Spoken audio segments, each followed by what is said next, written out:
নমস্কার বন্ধুরা, আজকে দেখুন আমাদের দুপুরবেলা মেনুতে হয়েছে পোড়া লঙ্কা দিয়ে ঢেঁড়স মাখা, আর 2 রকম মাছ দিয়ে, কই মাছ আর শোল মাছ দিয়ে আলু দিয়ে ঝোল, আর এখানে পাট শাক চিংড়ি মাছ দিয়ে ভাজা।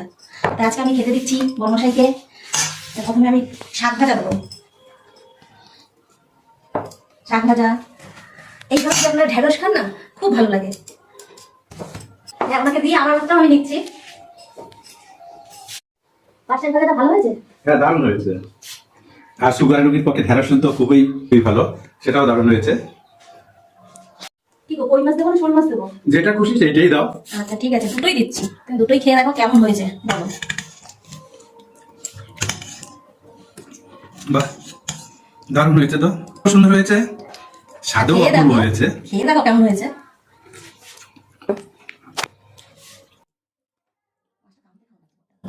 বাহ, দারুণ হয়েছে। জ্যান্ত মাছের ঝোল ভালো হবে না?